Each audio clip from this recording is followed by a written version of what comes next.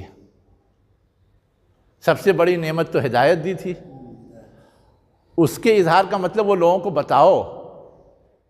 ویسے ہی حضرت خدیجہ سے شادی ہونے کے بعد آپ کے پاس مال بھی بہت آ گیا تھا، اس کے اظہار کا مطلب کہ اس کو خرچ کرو۔ ویسے ہی آپ پریشان حال تھے، یتیم پیدا ہوئے تھے، ہے نا، اللہ تعالیٰ نے آپ کو